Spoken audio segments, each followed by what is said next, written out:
우리 이제 다시 구독사 말씀을 함께 나누도록 하겠습니다. 원래 67절까지인데 이제 뒤에 내용도 반복되어 나오기 때문에 우리 27절까지만 함께 읽었습니다.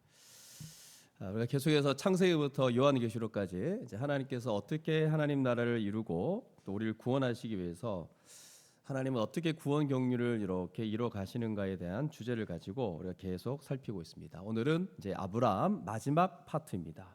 이제 마지막 파트인데, 근데 24장이 이제 제일 깁니다. 아브라함 파트 중에 여러분 이제 이미 이 내용을 가지고 DBS를 했고 나눴고 또 이미 25장을 이번 주에 예습했을 겁니다. 25장 전반부 주제가 뭐냐면 아브라함이 죽는 거였어요. 제목이 아브라함이 죽다로 나와 있어요. 그리고 이제 앞쪽에 뭐 이삭의 자손, 이스마엘 자손 이런 어떤 자손들에 대한 내용이 나오고 그 다음에 죽거든요. 그래서 아브라함의 인생을 통해서 하나님이 언약을 맺고 또 어떻게 하나님의 뜻을 이루어 가시는가 했을 때 그 마지막 일이 중요하니까 67절까지 나와 있겠죠. 그게 뭐냐니까 자기 아들에게 계승하는, 그래서 그 계승을 해야 되잖아요. 그럼 자기 아들에게 아내를 구해주는 일이 너무 중요합니다. 그래서 24장의 말씀은 그 내용입니다. 그래서 1절을 보시면 아브라함이 나이가 많아 늙었고 여호와께서 범사에 복을 주셨더라. 나이가 많아 늙었는데 이때 이삭이 나이가 40세. 그래서 이제 아내를 구해줘야 되겠다라는 생각을 하고 아브라함이 이삭의 아내를 찾는 그런 일을 합니다. 그런데 어떤 식으로 하냐 하니까 2절에 보니까 아브라함이 자기 집 모든 소유를 맡은 늙은 종에게 이르되 청하건대 내 허벅지 밑에 내 손을 넣어라. 그러니까 여기 나오는 이 늙은 종은 보통 창세기 15장에 나오는 상속자로 삼으려고 했던 엘리에셀로 보고 있죠. 왜 그러냐면 이 종이 상당히 중요한 사람이고 또 하나님의 인도하신 가운데 살아가는, 그리고 또 주인에게 주신 하나님의 언약이 무엇인지를 이해하는 사람이 그 아들의 아내를 구할 수 있겠죠. 그래서 이 종이 중대한 역할을 하기 때문에 어쨌든 오랫동안 옆에서 신실하게 그 일을 감당해 온, 또 모든 소유를 맡았으니까 얼마나 잘하는 사람이었을까라는 것을 알 수 있습니다. 그래서 그런 종에게 청하는데 뜬금없는 얘기를 합니다. 내 허벅지 밑에 내 손을 넣어라. 허벅지 밑, 그러니까 엉덩이인가 생각하는데 그렇지 않고 이거는 생식기를 말합니다. 거기다가 손을 거기다 갖다 대라 이 말이거든요. 그 이걸 왜 하냐 이거죠. 지금 이 시대 했으면 난리 납니다 이거. 그래서 이제 맹세를 할 때 이렇게 하면 맹세. 보통 이렇게 손으로 뭘 맹세를 잘 하거든요. 성경에 손을 얹거나 맹세 표시를 하는 방식 중 하나인데 그 당시 아주 중요한 일을 할 때 남자 성기에다가 손을 대고 맹세를 했다는 거예요. 굉장히 이제 어색한데 우리 문화에서는. 근데 이 아브라함의 씨 이삭의 아내를 구하는 것이기 때문에 그거하고 뭔가 연관이 돼 있는 거죠. 그런 방식의 맹세를 했을 거다라는 가능성도 있습니다. 어쨌든 간에 이렇게 맹세를 하라는 거예요. 그리고 그 내용이 뭐냐니까 3절부터 나오는데 하늘의 하나님, 땅의 하나님, 이거 천지의 주제이신 하나님, 그런 하나님이신 여호와라는 단어를 이제 보통 씁니다. 우리가 언약을 맺으신 하나님의 그 언약의 이름입니다. 여호와. 그래서 여러분 우리가 하나님 그러면 일반적으로 전능하신 하나님이라는 개념, 굉장히 힘센 하나님. 근데 여호와 하나님 그러면 우리와 언약을 맺으셔가지고 우리를 구원하시는 그런 하나님의 개념을 갖고 있습니다. 그러니까 천지의 주제이신 하나님, 모든 걸 다스리고 모든 걸 창조하시는 이 모든 것의 주인 되신 그 하나님. 그런데 그런 하나님이 우리와 언약을 맺으셔가지고 우리에게 복을 주시려는 그 언약의 하나님, 그 여호와 하나님을 지금 얘기하고 있다라고 생각하시면 될 것 같습니다. 그럼 이 정도 얘기하면 엘리에셀 종이라면 통하는 거죠. 그래서 그분을 가리켜 맹세하노니 너는 내가 거주하는 이 지방 가나안 족속의 딸 중에서 내 아들을 위하여 아내를 택하지 말고 내 고향 내 족속으로 가서 내 아들 이삭을 위하여 아내를 택하라. 지금 그 얘기를 하고 있습니다. 그래서 가나안 족속의 딸 중에서 아내를 택하지 말라는 거는 이 가나안 족속은 패역한 족속이죠. 이제 알다시피 400년 후에 멸망시키겠다고 했던 그런 족속입니다. 이 땅에서 다 이제 쫓겨납니다. 내쫓겠다 했거든요. 그래서 하나님은 이 땅의 족속과 섞이기를 원치 않으셨고 구별되어지기를 원하셨다는 겁니다. 그렇기 때문에 아브라함은 자기 아들이 누굽니까? 하나님의 언약 백성이고, 물론 자기가 낳았지만 자기 힘으로 낳은 것도 아니고 이미 우리는 봤습니다. 창조해 주신 언약 백성, 약속의 자녀. 그러니까 아들의 아내를 구하는 것은 단순히 자기의 며느리를 구하는 게 아닙니다. 지금 뭐죠? 자기 아들의 아내를 구하는 게 아니라 이 언약이 계속 이어져 가도록 그 배필을 구하는 것이기 때문에 절대로 이 언약 백성이 될 수 없는 가나안 족속에서 그 아내를 구할 수가 없는 거죠. 무슨 말인지 아시겠죠? 그래서 안전하게 내 고향, 내 족속에로 가서 그 중에서 배필을 구하는 거, 이게 굉장히 이제 좋은 거죠. 그래서 여러분 PPT를 한번 보시면 여러분의 이해를 돕기 위해서 급하게 찍었습니다. 보시면 밑부분이 예루살렘 밑으로 내려가면 헤브론, 그러니까 아브라함이 많이 살았던 지역입니다.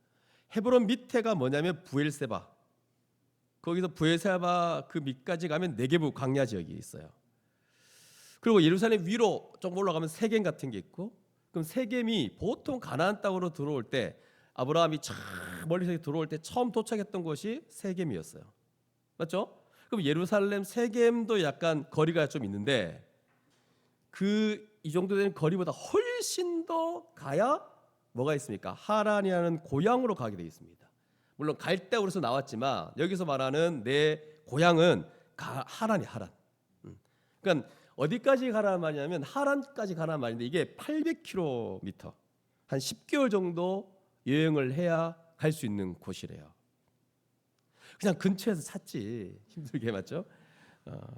맞죠?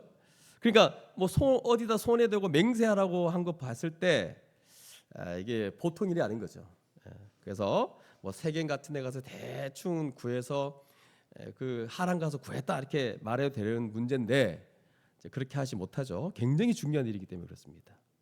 그래서 성경이 이렇게 67절까지 엄청난 분량을 차지하고 이런 거 봤을 때 왜 본문이 이렇게 길까? 좀 이상하게 생각할 수 있는데 이렇게 복잡하기도 하고 반복적으로 우리가 27절까지 읽었지만 계속 이 내용이 반복됩니다. 뒤에 가면.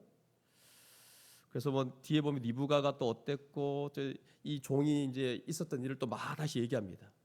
그래서 반복하고 있다는 것은 강조하고 있다는 말이죠. 그래서 너무 중요한 장이구나. 아브라함을 끝낼 때 아브라함이 미련이 좀 있는 거죠. 나 이렇게 끝낼 수 없어. 그러면서 67절까지 엄청난 그 내용의 반복적인 내용을 가지고 마무리하게 되는데 왜 중요하냐? 아브라함 때에서 끝나지 않고 그 아들 약속의 자녀 이삭으로까지 그 언약이 이어져 가지고 하나님의 백성이 이제 조성되냐 조성되지 않느냐, 이게 자기 아들의 아내를 구하는 일이거든요. 지금 이게 너무 이 문제가 중요하니까 아내 구하는 문제도 너무 중요하다. 이제 그 얘기를 지금 제가 하고 싶은 거예요. 그런데 이제 이 문제가 단순하지 않죠. 뭐 거리가 너무 멀잖아요. 그러니까 종이 물어봐요. 여자가 나를 따라 이 땅에 오려고 하지 않으면 어떡합니까? 너무 머니까.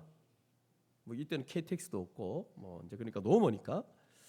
그래서 가서 구하는 괜찮은데 아내감을 구하러 왔다. 그러면 너무 좋아요. 그렇게 반응할 텐데 그럼 어디까지 가야 됩니까? 라고 했을 때 저 헤브론까지 가야 된다. 그러면 이 말은 자기가 있는 그 지역을 떠난다는 말이잖아요. 이건 엄청난 얘기입니다. 그래서 종이 일반적으로 생각해 보면 안 따라오려고 할 것 같다라고 생각한 거죠. 그러면 지금 결혼을 시키기 원하니까 안 따라오면 내가 주인의 아들을 주인이 나온 그 하란으로 다시 데리고 가야 됩니까? 그렇게 얘기해도 됩니까? 그 얘기를 합니다. 이게 묻는 거예요. 그건 이제 말도 안 되는 얘기죠. 6절을 보시면 아브라함이 그에게 이르되 내 아들을 그리로 데리고 돌아가지 아니하도록 하라.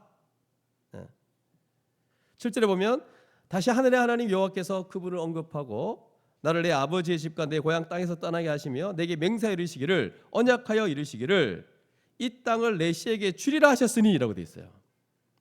그러니까 그 첫 번째 씨가 이삭이거든요.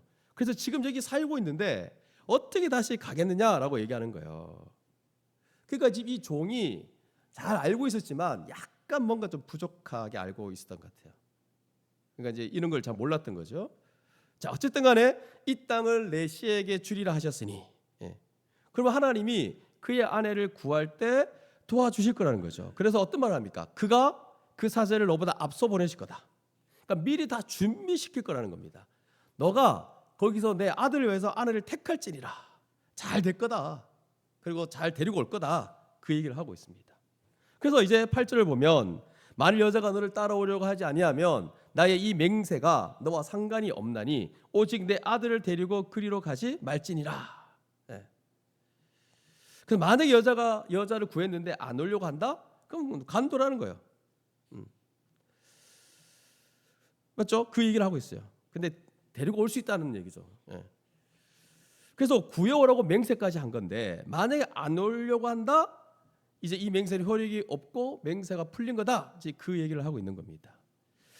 그래서 그때서야 이 종이 그의 주인 아브라함의 허벅자리에 손을 놓고 일에 대해서 맹세를 하게 됩니다. 이제 종이 이제 알게 된 거죠. 아, 이 되는 거구나. 예.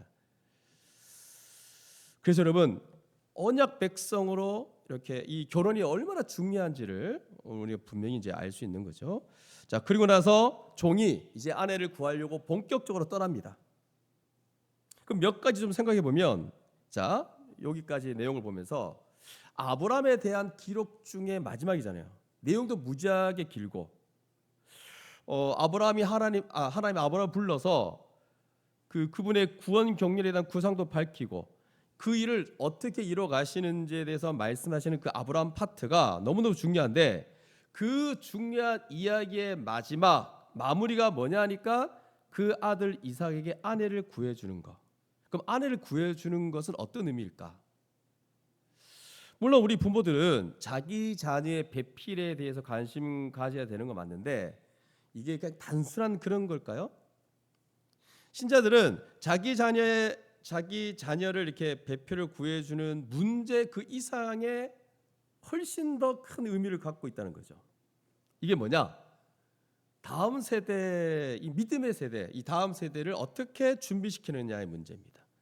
그냥 좋은 아내, 좋은 남편을 구해줌으로써 그러니까 우리 자녀, 자기 자녀가 그냥 잘 되는 거, 이 이상을 넘어서 우리 믿음의 후손들, 그 다음 후손들이 정말 좋은 남편, 좋은 아내를 구해서 잘 살아갈 수 있도록 돕는 것이기 때문에 이거는 여러분 그냥 결혼만 있는 게 아닙니다.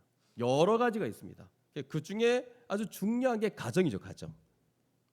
그래서 그 믿음의 후손, 믿음의 자녀들, 우리 교회 이 다음 세대들에게 이 가정에 대해서 어떻게 잘 준비해 주는가가 너무 중요합니다. 우리는 그저 내 가정, 내 자녀들, 내 자식들 잘 돼야지 이런 차원으로 생각하는 게 아니고 이것도 여러분의 한 몸의 의식을 가지고 있어야만 내 자녀가 잘 되고 결혼 잘하고 그걸 넘어서는 문제입니다. 그래서 이 믿음이 잘 이어져서 하나님의 교회가 온전히 세워져 가는가? 나는 그 생각을 해야 되는 부분입니다. 그래서 단순히 가정의 문제가 아니라 교회 문제다. 교회 문제. 우리 교회에 속한 믿음의 자녀들이 정말 신앙적으로 잘 준비되어지고 좋은 가정을 이루어서 우리의 신앙과 우리의 믿음을 잘 전수하고 잘 이어서 가는가의 문제를 지금 말하고 있다는 겁니다. 그래서 일단 여기 부모들이 있는데 이제 부모들 중에 이렇게 결혼시켜야 될 자녀는 많이 없네요. 있긴 하지만 그렇게 많이는 없네요, 맞죠? 먼저 부모들은 믿음으로 자녀를 양육해야 되고, 맞죠? 자신의 믿음보다 더 좋은 믿음, 본인이 가졌던 하나님에 대한 그 지식보다 더 풍성한 지식들을 우리 자녀들이 갖게 해주는 것. 그리고 거기에 따라 나오는 게 이제 결혼이 중요하고 가정이 중요하다 보니 좋은 남편감, 좋은 아내감이 될 수 있도록 잘 준비시켜주고 또 좋은 남편, 좋은 아내감을 얻을 수 있는 그런 분별력도 길러주고 그리고 마지막 구하기 어렵다면 본인이 어렵다면 부모는 그 남편과 아내감을 구해주려고 애를 써야 되겠죠. 그래서 이게 1차적으로는 부모에게 있고 그 다음엔 교회에게 있죠. 물론 또 교회가 1차적으로 있을 수도 있습니다. 그래서 좋은 남편감, 좋은 아내감을 구해주려고 해야 되겠죠. 물론 본인도 그 준비해야 되고 그런 사람이 돼야 되고, 그리고 나서 교회든 부모든 잘 준비시켜 줘야 됩니다. 그래서 여러분, 우리 가운데 지금 이렇게 주일학교 아이들, 또 중등부, 지금 초등부가 금방 중학교 되고 고등학교 되고, 중등부, 고등부 지금 2, 3년만 있으면 이제 20세, 20살이 되는. 그럼 여러분, 여기 계시는 분들은 거의 지금 최근에 5, 6년 만에 다 이뤘어요, 맞죠? 그 가정 이뤘다고 다 끝난 건 아닌데 그래도 이뤘잖아요. 그럼 이제 우리 이뤘으니까 됐다. 우리만 잘 살면 된다. 그런 싸가지 없는 생각을 하시면 안 됩니다. 나는 이제 됐다. 나는 이제 결혼했으니 우리 행복하다. 만일 그런 생각을 갖고 지금 있다면 정말 이건 한 몸의 의식이 없는. 여러분 이렇게 결혼했고 하나님 이렇게 인도해 주셔서 좋은 배필감을 얻고 또 좋은 남편 아내감을 얻었다면, 그럼 이제 여기 우리 다음 세대 아이들에게 그렇게 할 수 있도록 해줘야 되잖아요. 분별력도 길러주고 결혼을 잘할 수 있도록, 건강한 이성교제, 건강한 결혼을 할 수 있도록 도와줘야 되는 거 아닙니까? 맞죠? 네. 그래서 여러분 좀 같은 책임감을 져야 돼요. 그리고 이제 20대는 없구나. 30대 되는 우리 청년들. 나는 결혼했으니 이제 뭐 알아서 해봐라. 그런 마음은 아니겠지만 어떻게든 말만 하지 말고 이거 만나야 되는데 맨날 만나야 되는데 어떡하지? 말만 하지 말고 실제 좀 구해 와서 앞에 딱 놔두십시오. 좀 이렇게 누굴 또 데리고 와서 말만 어떡하노? 만나야 되는데 너무 좋은 형제인데 맨날 말만 하고, 좋은 형제인데 좋은 자매인데 맨날 말만 하고, 말하지 말고 좀 구해 와서 앞에 딱 한번 데리고 오십시오. 이게 진짜 이웃사랑. 정말 이 형제 지체를 사랑하는 마음이 있는 거예요. 그래서 우리 어르신들은 맨날 걱정해요. 차를 태워줄 때마다 걱정한대요. 아이고 어떡하노 하면서 그래서 실제로 저한테도 막 얘기하고 묻습니다. 뭐 없냐고, 누구 없냐고 막 그러고. 그러니까 어르신들은 거동이 불편하니까 못 하잖아요. 그러니까 여러분들은 할 수 있잖아요. 힘씁시다.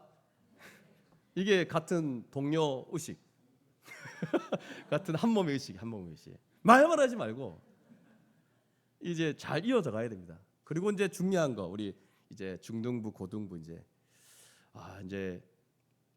이승의 눈을 뜨기 시작했죠. 근데 여러분 아시다시피 그때 이제 이승의 눈을 뜨면 시간을 허비합니다. 근데 들어야 될 사람이 없네요. 어디 갔습니까? 하여튼 그래서 뭐 선교단체 같은데 보면 3말 4초라 그래가지고 뭐 대학교 1학년 때도 안 만든다 그러잖아요. 교제 안 한다 그러고 그래. 그러니까 그렇게 하는 이유가 다 있더라고요. 그게 막 모든 것이 이제 신앙을 갖고 복음의 눈을 뜨기 전에 이승의 눈을 떠버리면 복음보다 그이가 더 잘 보이니까, 예배 드리려 하면 그 사람이 막 떠오르고 막 그러니까, 그래서 이제 그렇게 하는 건데, 어쨌든 우리 다음 세대가 건강하게 교제하고 건강하게 결혼할 수 있도록 도와줘야 되고, 그리고 또 실제로 지금 우리 30대에 있는 결혼을 지금 못하는 게 아니라 안 하는 거죠. 그러니까 하나님의 섭리를 이제 좀 늦추는 거거든요. 그러니까 하나님 이게 결혼 안 하는 사람들인데 이제 안 하려고 할 때 가서 빨리 하자 이렇게 좀 얘기도 해주고, 그래서 이제 좀 실제적인 도움을 좀 줬으면 좋겠다 라는 말을 하고 싶습니다. 그리고 이제 본문으로 들어가서 얘기하면 또 너무 길어져가지고, 그러면 다시 본문을 보시면 이제 종이 결국 그 주인의 말을 듣고 떠납니다. 떠날 때 낙타 중 10필을 끌고 떠나요. 그러니까 낙타 10필만 갖고 있어도 그 당시 굉장히 부자거든요. 근데 낙타 중 10필이니까 굉장히 많은 거예요. 그래서 주인의 모든 좋은 것을 가지고 또 떠납니다. 이 얘기가 뭐냐면 아내를 데리고 오려면 그 당시 지창금이라는 게 있어야 돼요. 그러니까 그걸 주려고 한 것 같아요. 그래서 어디까지 갔냐니까 메소포타미아로 가서 나홀의 성에 이르러라고 되어 있어요. 진짜 여기는 간단히 돼 있어요. 떠나 이르러 이렇게 됐는데 이게 한 10개월 정도거든요. 그러니까 한 줄 나왔는데 개고생하고 간 거예요. 개고생하고 하나로 막 간 거예요 지금. 그래서 거기 갈다우리에서 떠나서 하란까지 왔다가 거기에 온 가지 머물렀죠. 그리고 이쪽으로 온 거잖아요. 맞죠? 그러면 갈대아우르에서부터 하란까지 그래도 요게 한 족속의 큰 땅이거든요. 셈족 그런 땅이고 이렇게 막 섞여 있는데, 그래서 거기까지 가면 아브라함 친척 아니고서라도 셈 지역에 있는 전체를 만날 수 있긴 한데, 굳이 어디를 갔냐니까 나홀의 성이요. 나홀이 누구냐라고 했을 때 아브라함의 동생. 그러니까 지금 아브라함 족속 정도가 아니고 친족을 만날 수 있는 환경으로 갔다는 거죠. 그러니까 종이 아예 그쪽으로 간 거예요. 그러니까 그 성에 이르러서 보니까 성에 안 들어가고 성 밖 우물 곁에 낙타를 쉬게 했다 돼 있죠. 근데 그때가 저녁 때였어요. 이 말은 여인들이 물을 기르러 나올 때 거기서 종이 기도를 합니다. 우리 주인 아브라함의 하나님 여호와여, 원하건대 오늘 나에게 순조롭게 만나게 하사 내 주인 아브라함에게 은혜를 베푸시옵소서. 성중 사람의 딸들이 물 기르러 나오겠사오니 내가 우물 곁에 서 있다가 한 소녀에게 이르기를 청할 건데 너는 물동이를 기울여 나를 마시게 하라 하리니 그의 대답이 마시라. 내가 당신의 낙타에게도 마시게 하리라 하면 그는 주께서 주의 종 이삭을 위하여 정하신 자라. 이로 말미암아 주께서 내 주인에게 은혜 베푸심을 내가 알겠나이다. 이렇게 말하고 있어요. 이미 여러분 봤던 본문이라서 그냥 좀 빠르게 지나가겠습니다. 그래서 어떤 분들이 이 말씀들, 이런 말씀 가지고 자꾸 누구 배우자를 구할 때, 뭐 소개팅을 받으러 나갈 때, 선을 보러 나갈 때, 뭐 이런 거 있죠. 뭐죠? 그 가장 커피 중에 단 거, 마키아토. 이 자매가 뭐 드시겠습니까 했을 때, 카메라 마키아토를 마시겠습니다 했을 때, 그러면 내 매필로 삼겠습니다. 뭐 이런 식으로 약간 어떤 사인을 구하는, 이렇게 기도하는 사람들이 있는데 제발 그러지 마시고, 그런 게 아닙니다. 지금 이게 뭐냐면 이 종이 한 행동은 대단히 합리적인 겁니다. 나홀의 성에 갔고, 그럼 일단 뭐가 충족이 되냐면 가난한 사람을 만나지 않아요. 그럼 보십시오. 지금 자기 주인의 아들의 배필을 구하는데 아주 좋은 여자를 구해야 될 거 아닙니까? 근데 좋은 여자를 구하려면 일단 처자들을 만나야 됩니다. 근데 처자들 모이세요. 그럼 다 모입니까? 그 시집 안 간 처녀들이 와가지고 뭐 테스트 받으러 하겠습니까? 뭐 이 사람 모르는데. 그러니까 현실적으로 만날 수 있는 길은 저녁에 보통 물 기르러 나오니까 요걸 딱 알고는, 그리고 당시에 여자들이 물을 길렀대요. 또 가축에게 물을 주는 일을 했대요. 그러니까 우물 곁에 있는 게 가장 합리적인 거예요. 그리고 그 지역의 처자들을 만날 수 있는 너무너무 좋은 길인 거예요. 그리고 그러면 왜 이런 조건을 내걸었을까? 이러면 생각해 주십시오. 물을 달라고 했는데 싫어요. 이러면 아주 뭐 쓸모없는 여자죠. 물을 달라 했는데 싫어했으니까. 두 번째, 물 좀 마시게 하라 그러면 드세요 하고는 그냥 쌩 가버렸다. 이건 그냥 쏘 보통 그런 여자들. 굳이 그런 여자를 구할 필요 없잖아요. 정말 다른 사람을 위하고 헌신하고 온유한 그런 여자를 구하는 게 맞지 않나요? 예를 들면 좀 이렇게 좀 남을 생각할 수 있는 마음을 가졌고, 그리고 가정에 와서도 뭐 어려운 일이 있을 때도 잘 돌보고 견뎌내고 정말 남을 위해 살아가는 아내, 그런 부모, 엄마, 이런 여자가 좋잖아요. 그러니까 낙타까지도 마시게 합니다. 여러분, 낙타가 마신다고 할 때 사실 이거는 이제 보통 일이 아닌데 이미 DBS 거기에 나와 있잖아요. 낙타가 10마리. 근데 여행을 한 낙타들이 한 번 여행을 하고 온 다음에 하루에 한 번 물을 한꺼번에 마실 때는 얼마나 마시냐니까 75리터. 거의 100리터 가까이. 그럼 여러분 이게 뭐냐면 10마리면 100리터를 마신다고 그러면 물이 1톤. 근데 나중에 니부가가 합니다. 그 일을. 그러니까 이 얘기는 엄청난 얘기. 엄청나게 귀찮은 일을, 힘든 일을 했다는 거예요. 그러니까 뭐 50리터, 각마리당 50리터. 그 10마리. 그러니까 500리터. 그러니까 생수통 하나가 2리터잖아요. 그럼 생각해 보십시오. 생수통 2리터짜리가 500리터 있으려면 몇 개 있어야 됩니까? 그러니까 그걸 지금 표현들 보면, 묘상을 보면 우물에서 물을 길러 가지고 계속 물을 주는 거예요, 지금. 그러니까 시간도 많이 걸리고 체력도 엄청 소모되는. 그래서 이제 주석가들이 그 당시 이 여인의 뭐랄까 매력을 인격과 체력으로 본다 이렇게 돼 있어요. 그러니까 이 젊은 나이의 체력은 그 삶의 태도를 잘 보여주는 중요한 통로라서 그래요. 왜 그러면 나이를 먹으면 이거 힘들어서 할 수 없는 부분도 있고 그렇잖아요. 물론 이렇게 이제 말하면 우리 중에 이제 저희 교회 자매들은 좀 다 약하네요. 그러니까 이제 태어날 때부터 약한데 어떡합니까? 뭐 이제 그거는 이제 뭐 제가 인정하고요. 근데 이건 이제 일반적으로 얘기해요. 일반적으로. 그 우리 교회 자매들은 다 특별한 자매들, 다 약한 자매들 그렇진 않죠. 하여튼 또 태어날 때부터 좀 약한 기질을 갖고 사는 사람이 있겠죠. 자, 그럼 이게 뭐냐면 우리가 사람을 볼 때 그 사람의 인격을 보거나 그 사람이 그동안 살아왔던 그 내용을 보거나 하는 방식이 이때하고 많이 다르죠. 지금 뭐 어디 가서 물 떠와라, 물 채워 넣어라 이거 가지고 와 이렇게 결정할 수는 없는 거잖아요, 그렇죠? 그래서 이게 뭐냐면 그 당시에 이런 식으로 그 사람의 인격을 볼 수 있다는 거죠. 그리고 지금 이 종은 그냥 종이잖아요. 무슨 얘기냐면 모르는 사람이었어요.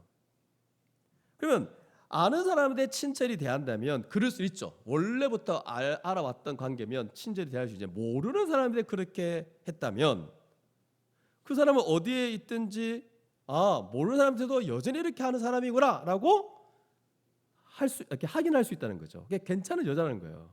그러니까 이 종이 했던 거는 아주 굉장히 합리적인 걸 한 거죠. 합리적인. 그래서 뭐 선보러 나가서 뭐 아이스티를 먹느냐, 아이스 아메리카노를 먹느냐 이거 아무 차이가 없는 거고 이런 거 아무 상관이 없는 얘기고 합리적으로 이 종은 귀한 배필을 구하려는 종의 태도였다는 거예요. 그런데 15절 보십시오. 이 말을 마치기도 전에 이제 기도하고 막 그럴 때 마치기도 전에 니부가가 딱 나옵니다. 니부가인지는 모르죠. 우리는 알지만 종은 모르죠. 근데 니부가가 오는데 이 아우라를 보십시오. 물동이를 어깨 딱 메고 상상해가죠. 제가 앞에 말했던 걸 생각하면 튼튼한 어깨, 쫙 벌어진 어깨에 물통 한 10개씩 메고 막 나오는 거예요. 근데 아브라함의 동생 나홀의 아내 밀가의 아들 부두엘의 소생이라 되어 있어요. 이게 뭐냐? 아브라함의 동생이니까 나홀 아들이 부두엘. 그러면 부두엘은 이삭과 사촌지간. 그러니까 늦게 태어나서 나이 차이가 많이 나긴 하지만 그리고 부두엘의 딸이면 니브가가 조카가 되는 거죠. 어쨌든 간에 이삭의 조카 소생이라고 하죠. 소생. 근데 16절 보시면 그 소녀는 보기에 심히 아름답다라고 되어 있어요. 이 표현이 좀 안 맞죠? 쫙 벌어진 어깨와 아리따운 이게 좀 안 맞지만 어쨌든 아마 종은 이걸 가지고 튼튼한 의미로 보지 않았을까. 어쨌든 간에 지금까지 남자가 가까이 하지 아니한 처녀더라 이렇게 돼 있고 그가 우물로 내려가서 물을 그 물동이에 채워 가지고 올라오는지라. 그때 종이 막 달려가서 이르되 청하건대 내 물동이에 물을 내게 조금 마시게 하라. 근데 니부가가 어떻게 말했냐면 내 주여 마시소서. 쌩하고 갔으면 끝나는 건데 내 주여 마시소서. 그리고 여기 반복되는 단어가 뭐냐면 급히요. 급히 그 물동이를 손에 내려 마시게 하고. 왜 급히 했을까? 지금 이 사람은 여행을 한 사람이니까 행색을 보면 알아요. 너무 지쳐있다는 걸 알아요. 이분 참 목마르겠다라고 생각해서 자기가 할 수 있는 최대의 친절을 베푼 거예요. 뒤에 보시면 급히 물동이를 손에 내려 마시게 하고 또 마시게 하기를 다하고 이르되 당신의 낙타까지도 위하여 물을 길러 배불리 마시게 하리다 이렇게 말하고 있어요. 그러니까 조금만 목을 지금 이제 엄청난 양인데도 맞죠? 배불리 마시게 하라는 거예요. 1톤. 야, 나 할 수 있습니다. 지금 이 얘기예요 지금. 그리고 급히 이게 반복되죠. 그러니까 굉장히 성실하게 빠르게 했다는 거예요. 이 종에도 그렇고 낙타에도 그렇고 얼마나 목마를까. 지금 생각 속에는 이 사람의 힘듦을 채워주려고 하는 그 태도를 볼 수 있습니다. 20절. 급히 물동이에 물을 구에 붓고 다시 기르려고 우물로 달려가서 모든 낙타를 베어 깃는지라. 그거를 계속 종이 묵묵히 주목합니다. 계속 봐야 돼요. 지금 계속 시간이 많이 걸리겠죠. 2시간 가까이 이걸 다 주려고 하니까 가서 기르고 가서 붓고 또 기르고 붓고. 그러니까 체력적인 소모도 많은데 종도 웃기죠. 좀 도와주면 될 텐데 전혀 안 도와줍니다. 그런데 그 2시간 가까이 물을 붓고 막 물을 막 먹이고 그러는데 불평하지 않습니다. 불평 하나 하지 않습니다. 만약에 여기서 조금만 물을 기르면서 한 1시간 정도 지났을 때 에이씨 그래서 이건 내가 왜 하라 그랬으면 종이 딱 묵묵히 지켜보다가 땡 그렇게 했을 텐데 맞죠? 그러니까 이게 뭐냐 이 리브가가 모르는 사람한테 이렇게 하는 모습 봤을 때 야, 그 내면 안에 갖고 있는 긍휼의 여김, 친절함, 온유함, 섬김 이런 것이 좀 배어 있는 사람이 아닐까. 그리고 이제 2시간 가까이 되는 그 일을 해내는. 그래서 그 사람이 묵묵히 그를 주목하여 여호와께서 과연 평탄한 길을 주신 여부를 알고자 하더니라고 돼 있고 12절 같은 데 보니까 하나님 여호와여 원하건대 오늘 나에게 순조롭게 만나게 하사 내 주인 아브라함에게 은혜를 베푸시옵소서라고 했는데 어떻게 합니까? 22절을 보니까 낙타가 마시기를 다 한 거죠. 예. 그러니까 이 작은 요청에 큰 친절을 베풀고 굉장히 수고하고 굉장히 어려운 일인데 다 할 수 있을까라고 묵묵히 지켜봤는데 그 일을 다 한 거예요. 그래서 종이 야 이건 하나님께서 평탄한 길을 인도하신 거다 하면서 기뻐하죠. 그리고는 바로 선물을 줍니다.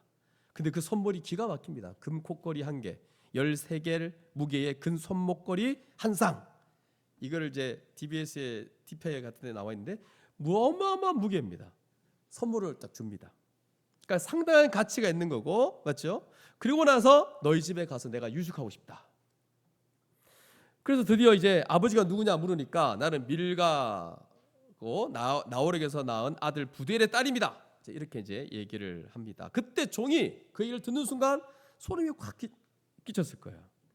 어떻게 처음 만난 여자인데 어떻게 아브라함 이 주인이 얻기를 원하는 그런 사람의 딸이 딱 있는 거니까 놀랬을 거예요. 그리고 이제 25절 또 이르되 우리에게 집과 사료가 족하며 유숙할 것도 있나이다. 근데 이게 본인이 결정할 수 있는 건 아니지만 그렇게 할 수 있다고 충분히 이제 얘기하고 있는 거예요. 그래서 이런 리브가의 마음, 태도를 우리가 잘 알 수 있는 대목입니다. 그리고 26절 이에 그 사람이 머리를 숙여 여호와께 경배하고 경배하지 않을 수가 없죠. 27절 이래 나의 주인 아브라함의 하나님 여호와를 찬송하나이다. 찬송하지 않을 수 없죠. 나의 주인에게 주의 사랑과 성실을 그치지 아니하셨사오며 여호와께서 길에서 나를 인도하사 내 주인의 동생 집에 이르게 하셨나이다. 이렇게 말하고 있습니다. 그 소녀가 달려가죠. 이 일을 어머니 집에 알립니다.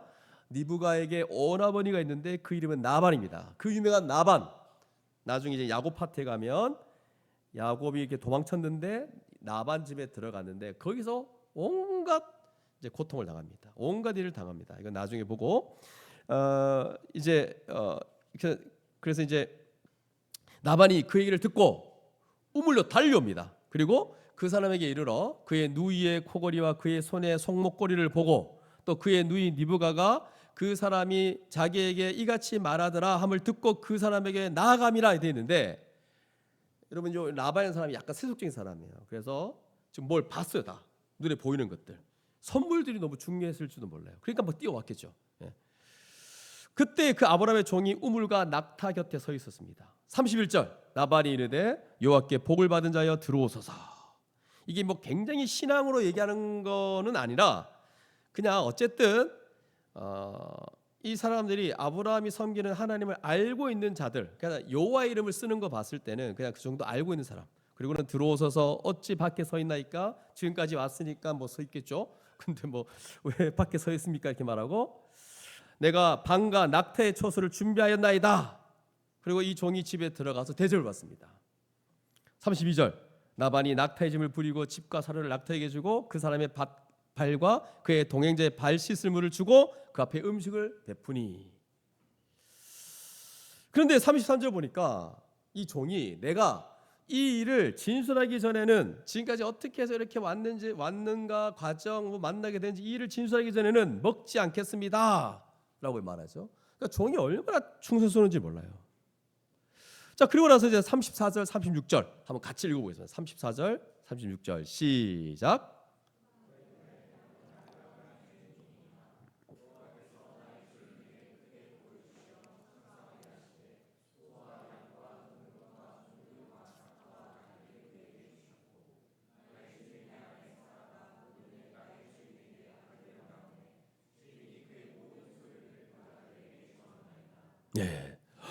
이런 얘기를 듣는 순간 나반은 좋았을 거예요. 나반은 좀 세속적이고 보이는 걸 좋아하니까. 근데 이것도 하나님의 복인데 그냥 액면 그대로 봤을 땐 나반 좋겠다 생각했을 것 같아요. 자, 37절 38절 같이 읽겠습니다. 시작.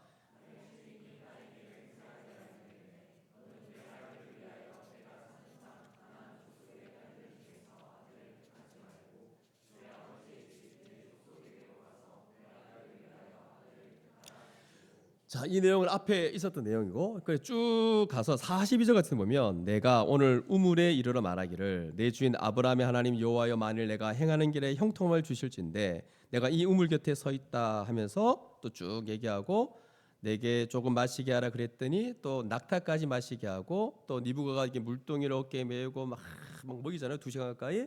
그리고는 코걸이 코에 깨고 손목걸이 그 손에 끼우고 그다음에 48절 같이 48절 시작.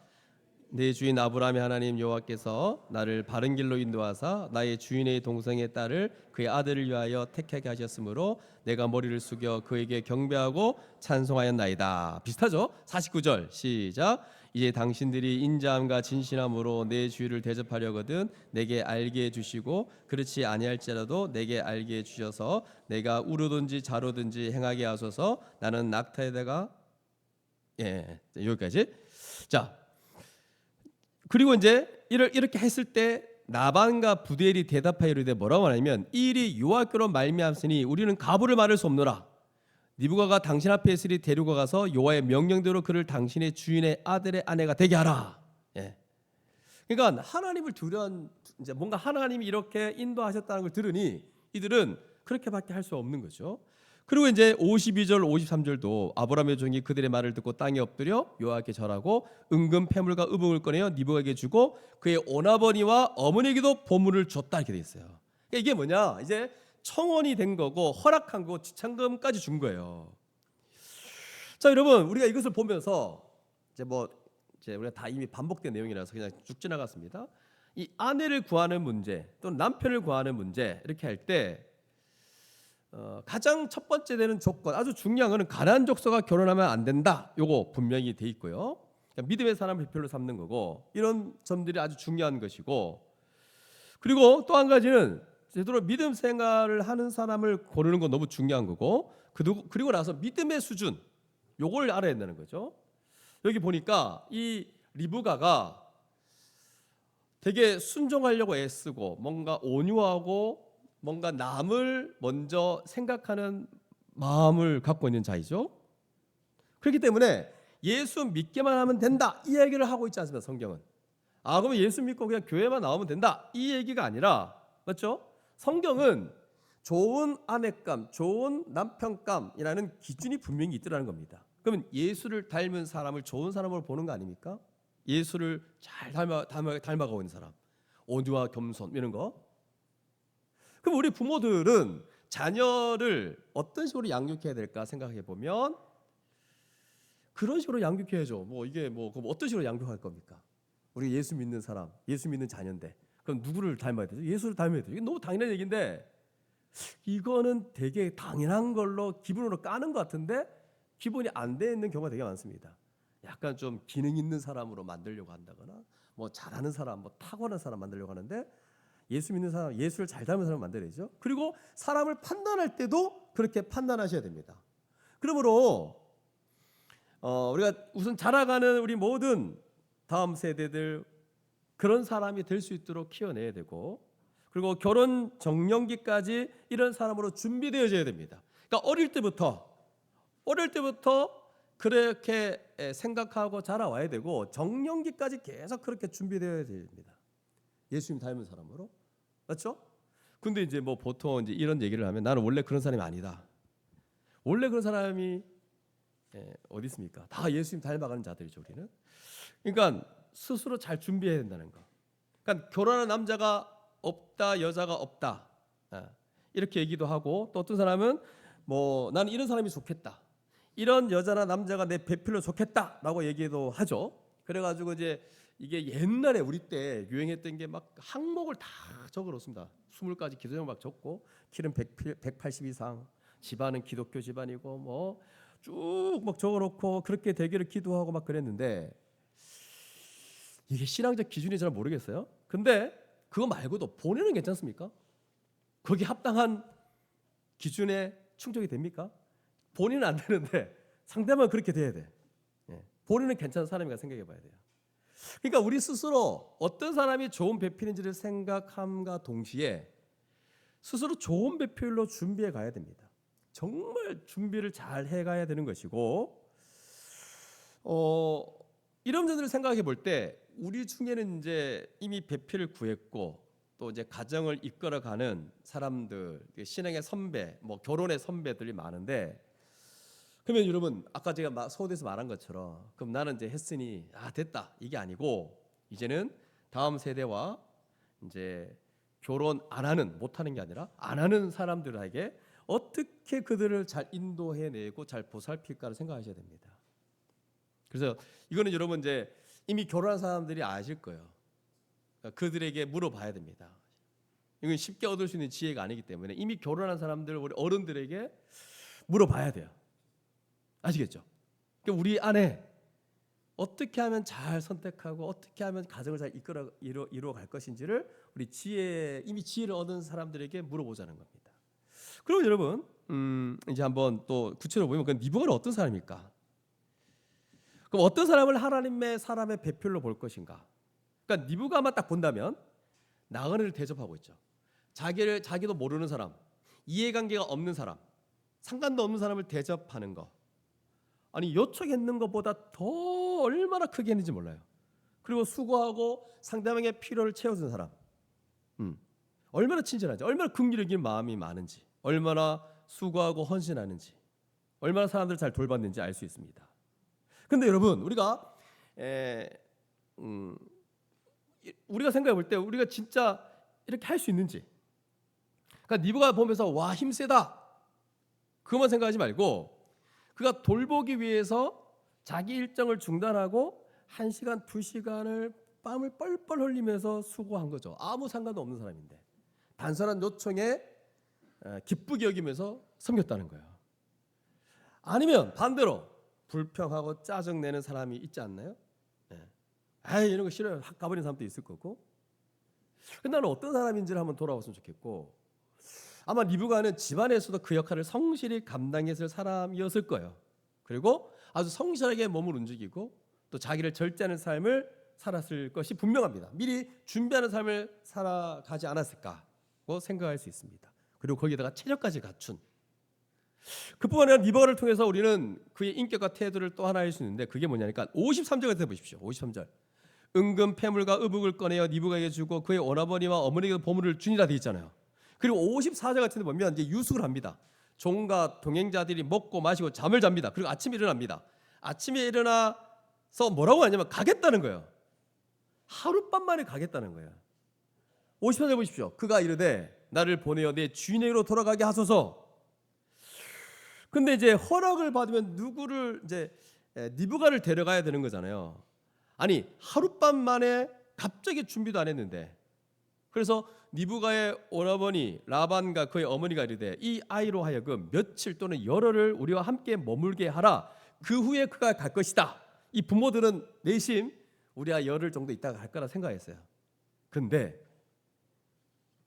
종이 어떻게 하면 56절에 저를 만류하지 마십시오. 여호와께서 내게 형통하기를 주셨으니 나를 보내어 내 주님께 돌아가게 하십시오. 왜 이렇게 급하게 가려고 했는지는 이유를 모르겠어요. 어쨌든 가려고 했어요. 그때 이 부모가 니브가에게 물어봅니다. 근데 니브가가 배신을 땡기죠. 당연히 빨리 가겠다고 이렇게 딱 얘기합니다. 이 사람과 함께 가겠다 이렇게 대답하죠. 한마디로 가겠다는 거예요 지금. 근데 이 가겠다는 표현을, 이 문법을 보면 굉장히 의지가 들어간 거래요. 상황에 휩쓸려서 가겠다는 게 아니라 가겠다라는 자기 의지가 확실히 들어간 거래요. 그래서 이제 59절 60절 보니까 그들이 그 누인 니브가와 그의 유모와 아브라함의 종과 그 동행자들을 보내며 니브가에게 축복하여 이르되 너는 천만인의 어머니가 될지어다. 내 시로 그 원수의 성문을 얻게 할지다 라고 축복받고 떠나게 됩니다. 그래서 61절 같은 데 보니까 니브가가 일어나 여자 종들과 함께 낙타를 타고 그 사람을 따라가니 그 종이 니브가를 데리고 가니라. 니브가가 망설이지 않습니다. 그러니까 여러분, 니브가가 유약한 사람이 아닌 거예요. 그냥 왔다 갔다 한 사람이 아닌 거예요. 어떤 신앙적인 결단이 있는 거죠. 담대하고 용기가 있는 그런 모습을 우리가 볼 수 있습니다. 그래서 지금 이 니브가의 태도를 통해서 좋은 배필의 요소를 우리가 생각해 볼 수 있거든요. 우리 어떤 사람을 만나야 되는지를 이 니브가의 모습을 통해서 알 수 있습니다. 그러면 좀 더 들어가서 요 얘기만 하고 오늘 말씀을 마치겠는데, 베드로전서 3장 1절 7절을 함께 보도록 하겠습니다. 베드로전서 3장 1절 7절. 이제 요거 결혼 예비 학교 네 번째 시간에 있는 본문입니다.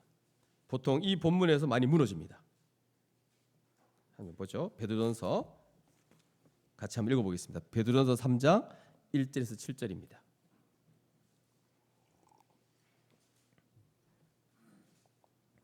시작. 아내들아, 이와 같이 자기 남편에게 순종하라. 이는 혹 말씀을 순종하지 않는 자라도 말로 말미하지 않고 그 아내의 행실로 말미암아 구원을 받게 하려 함이니 너희의 두려워하며 정결한 행실을 봄이라. 너희의 단장은 머리를 꾸미고 금을 차고 아름다운 옷을 입는 외모로 하지 말고 오직 마음에 숨은 사람을 온유하고 안정한 심령에 썩지 않을 것으로 하라. 이는 하나님 앞에 값진 것이니라. 전에 하나님께 소망을 두었던 거룩한 부녀들도 이와 같이 자기 남편에게 순종함으로 자기를 단장하였나니 사라가 아브라함을 주라 칭하여 순종한 것 같이 너희는 선을 행하고 아무 뒤로 이래도 놀라지 아니하면 그의 딸이 된 것이니라. 남편들아, 이와 같이 지식을 따라 너희 아내와 동거하고 그를 더 연약한 그릇이요 또 생명의 은혜를 함께 이어받을 자로 알아 귀히 여기라. 이는 너희 기도가 막히지 아니하게 하려 함이라. 아멘.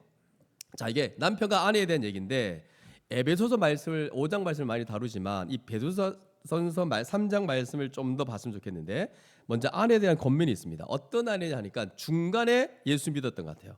그러니까 남편이 안 믿겠죠. 그러니까 남편이 안 믿었을 때에 그 아내한테 권면하는 걸 봤을 때 뭐라고 되어 있습니까? 혹 말씀을 순종하지 않는 자라도 말로 말미암지 않고 그 아내의 행실로 말미암아 구원을 받게 하려 함이니 너희의 두려워하며 정결한 행실을 봄이라 되어 있죠. 그러니까 남편에게 순종해야 된단 말이죠. 남편이 안 믿기 때문에 예수 믿으면 얼마나 좋은지 알아요. 예수 믿으세요. 막 이런 말만 하지 않고 행실을 또 보지 않습니까? 그 말만 듣지 않잖아요. 그러니까 예수 믿기 전에는 또 알고 예수 믿은 다음 또 알 거 아니에요. 그럼 행실을 본다니까요. 그러면 예수 믿은 거 아니까 이제 행실을 이제 보게 되는데, 그 행실이 뭐냐니까 그 너희의 두려워하고 남편을 두려워하는 게 아니라 하나님을 경외하는, 그 하나님을 경외하는 태도를 가지고 살아가잖아요. 그 정결한 행실, 그 깨끗한 행실을 아름다운 행실로 보는 거예요. 그러면 어떻게 그렇게 아름다운 행실을 꾸미는가 했을 때 3절 4절은 뭐냐고 되어 있냐면 너희 단장은 머리를 꾸미고 머리를 꾸미고 뭐죠? 뭐죠? 금을 차고 아름다운 옷을 입은 외모로 하지 말고 오직 마음에 숨은 사람을 온유하고 안정된 심령에 썩지 않을 것을 하라 되어 있거든요. 이것은 하나님 앞에서 값진 것이 되어 있어요. 그래서 남편이 아내를 볼 때 뭘 보느냐? 머리를 꾸미고 금을 차고 아름다운 옷을 입는 거, 이거 아니라는 거예요. 지금 여러분, 지금도 이 시대도 이렇게 머리 이렇게 과도한 힘을 주는 분들이 있죠. 우리한테는 없지만 3단 4단까지 막 올리는 분도 있습니다. 또 금 같은 거 차고, 이게 아름다운 표시일 뿐만 아니라 그 당시는 자신의 신분을 과시하는 거래요. 재력 이런 걸 표현하는 거래요. 또 아름다운 옷도 마찬가지죠. 과도한 어떤 화장, 과도한 머리 꾸밈, 이렇게 과시하는 꾸밈, 옷차림, 또 이게 더 나가서 이제 성적 매력을 드러내는 것까지, 치장하는 것까지. 그러니까 지금 이게 약간 섹시함으로 이렇게 섹시한 표현을 쓰고 있는데, 그러니까 그런 기준이었던 건데, 그러니까 교회에서 말하는 그런 아내의 모습은 그게 아니다 이렇게 얘기하는 거죠. 물론 이제 이 얘기할 때마다 늘 말하지만 화장을 또 전혀 안 하면 안 됩니다. 그러니까 문화적인 이유가 있기 때문에 좀 전혀 안 하는 건 그렇죠.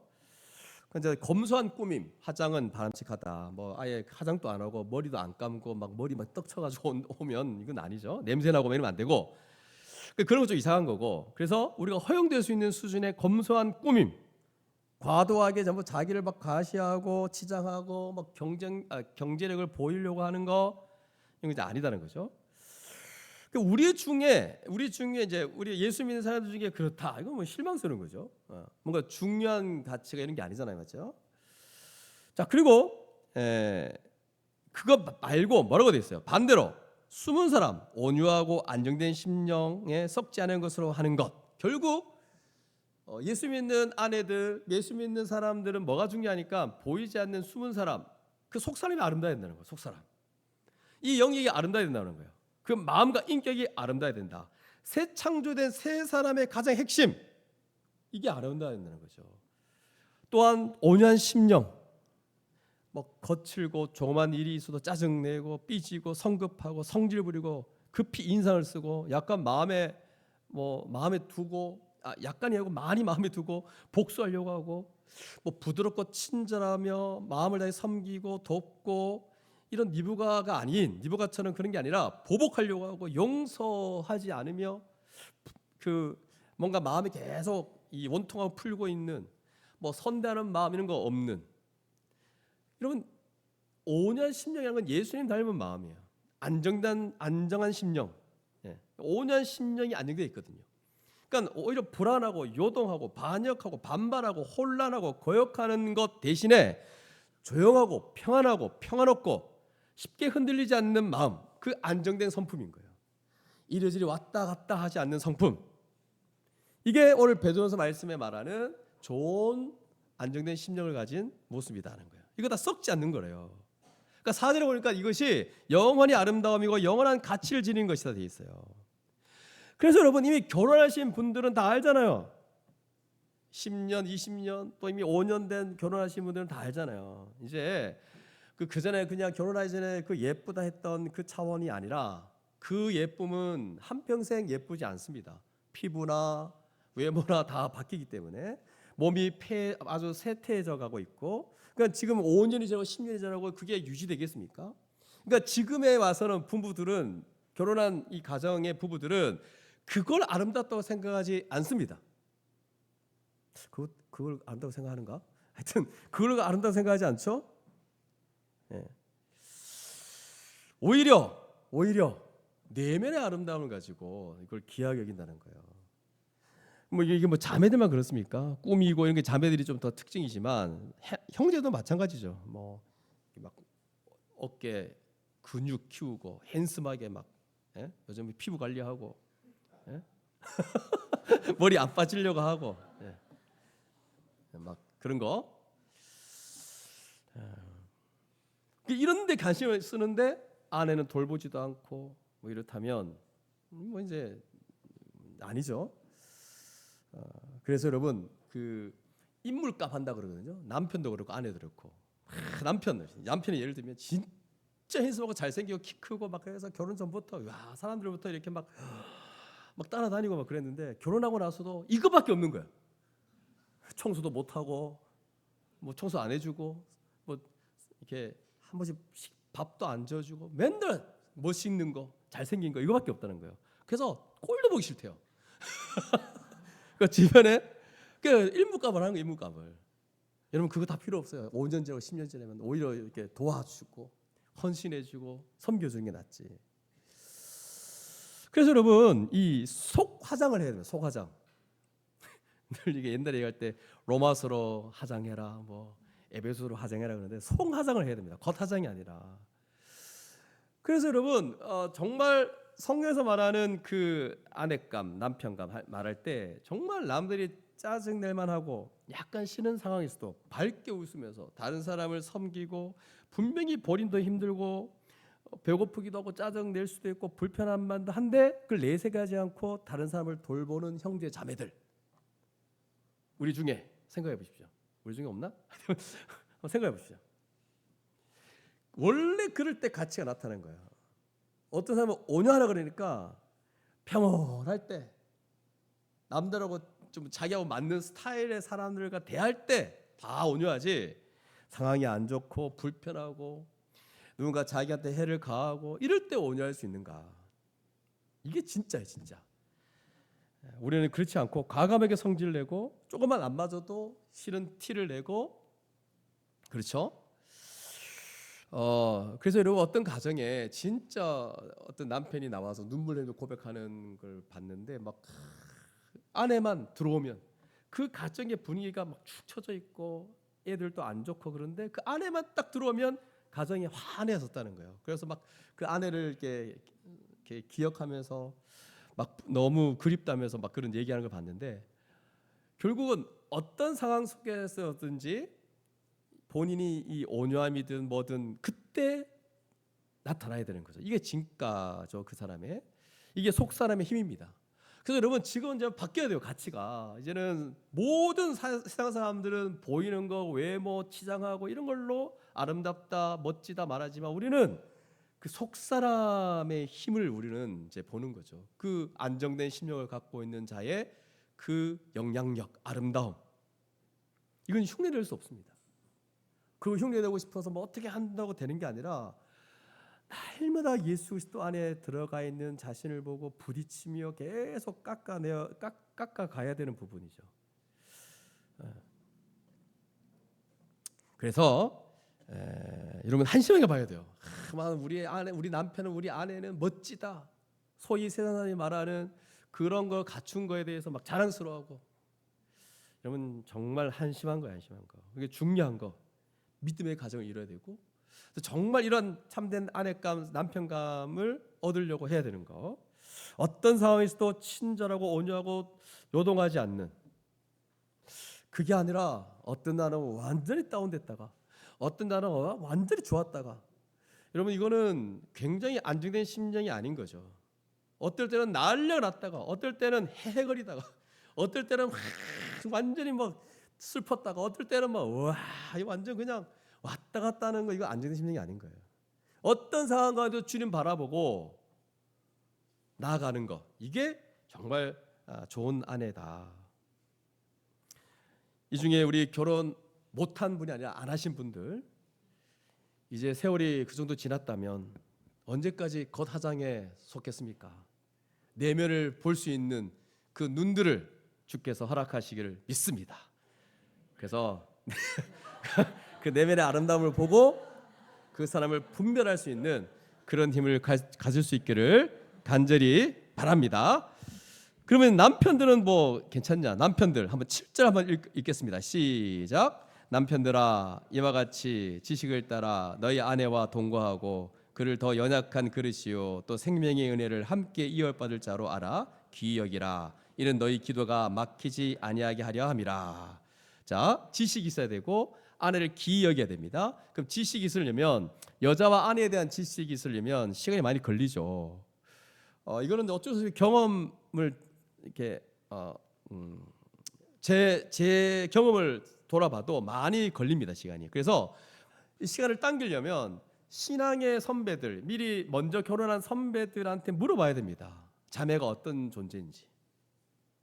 이제 우리 형제들 중에 보면 막 이제 지금까지 남자들끼리 막 운동하고 막 거칠게 살아왔다 보니까 자기 아내한테도 같이 농구하자, 뭐 축구하자, 막 그런 남편들이 있는데, 이거 진짜 모르는 거예요.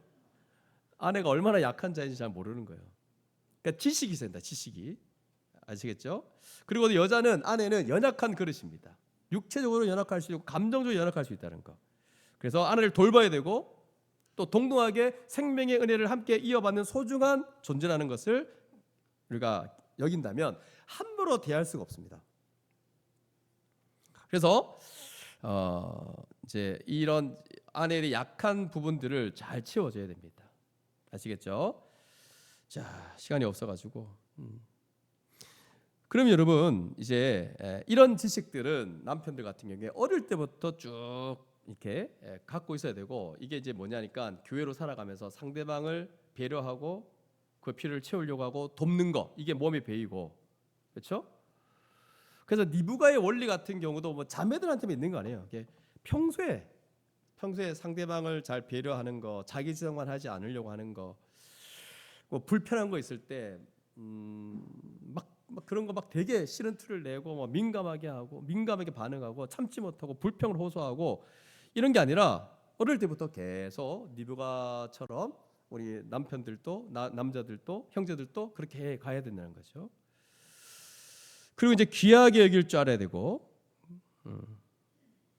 그래서 이제 영적, 육적 리더십을 가지고 이제 아내한테 모든 걸 다 쏟고 아주 예민하게 반응하고 뭐가 부족한지 이런 걸 채워주려고 막 그렇게 애를 쓰다 보면 아내들이 그거 보고 이제 정말 남편으로 존경하고 남편의 머리됨을 인정하게 될 겁니다. 아시겠죠? 자, 하여튼 시간이 없어가지고 이 정도 하고, 자, 그래서 이 모든 것들이 이제 우리 교회 전체 안에서 다음 세대뿐만 아니라 지금 결혼 안 하는 사람들까지 우리 믿음의 선배들, 먼저 결혼한 선배들이 잘 알려주고 실패했던 부분들 이런 것들도 알려주고, 그래서 이런 거 다 필요 없다. 그냥 내면의 아름다움을 가지고 지금 너무 귀한 것이고 그 가정이 지탱되는 거거든요.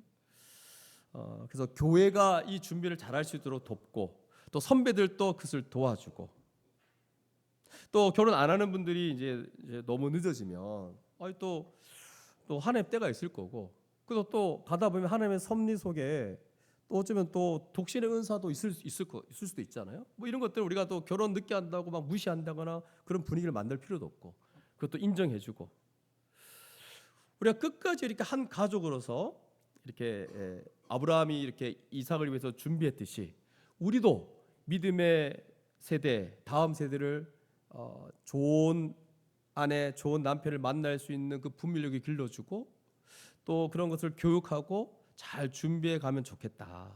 그래서 우리가 주일학교로 우리 모든 성도들이 지금 애쓰고 있는데 이제 5년, 10년 금방 옵니다.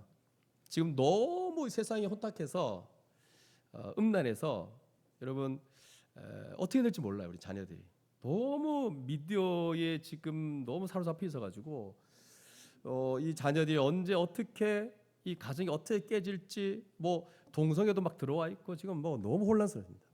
그런 우리 다음 세대 생각할 때 건강하게, 제가 설교를 통해서 뭐 강의를 통해서 계속 말하겠지만 여러분들도 이 세대의 어떤 이 심각성을 알고 우리 자녀들이 어릴 때부터 이 좋은 건강하고 좋은 가정을 이룰 수 있도록 그런 잘 분별해낼 수 있는 그런 능력들을 길러낼 수 있는, 그래서 잘 돌보고, 또 우리 안에도 이 교제, 결혼, 가정 이런 것들을 미리 경험한 사람들이 나 몰라라 하지 말고 나 이제 결혼했으니 나 가정 이루었으니 끝내지 말고 함께 이 믿음의 길을 잘 걸어갈 수 있도록 도와주는 그런 우리 모두가 될 수 있기를 주님의 이름으로 축복합니다.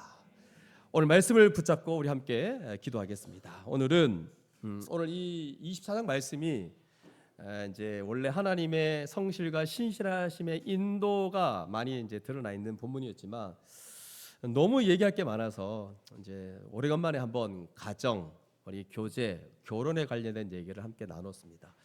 여러분 다른 거 뭐 다 생각하지 말고 한 가지, 우리 다음 세대를 생각해 봅시다. 우리 주일학교, 중등부, 고등부 정말 건강한 교제, 또 건강한 아내, 건강한 믿음의 남편들을 잘 볼 수 있는 능력, 분별력을 가지고 그들을 잘 지도하고 그들을 잘 인도할 수 있도록 우리 함께 좀 기도했으면 좋겠고, 또 우리 이제 30대 중에 또 결혼 안 하는 사람들, 그들에게 잘 도와줍시다. 또 이들에게 중요한 거 오늘 봤듯이 리브가 같은 좋은 아내가 보여주는 예수님 닮은 온유와 안정된 심령을 가진 그런 자들을 발견하고 그런 자들을 찾고 그런 자들을 선택할 수 있도록, 돈에게 그런 남편을 찾고 또 그런 남편을 결정할 수 있는, 이 세대가 너무 음란한 세대라서 가정이 무너지고 지금은 다 눈에 보이는 그런 화려한 것으로 외모로 다 찾고 있는 이 분위기 속에 우리는 달라야 되지 않습니까? 우리는 뭐 구별된 자로서 정말 건강한 아내, 건강한 남편을 찾고 그를 우리가 잘 도와주고 그래서 건강한 가정을 이뤄갈 수 있는 그런 믿음의 가정이 될 수 있도록, 그런 믿음의 가정을 잘 전수해낼 수 있는 우리 주내교회 성도들 되게 해달라고 오늘 말씀을 붙잡고 우리 전능하신 하나님 앞에 간절히 기도하며 나가도록 하겠습니다. 함께 기도하겠습니다.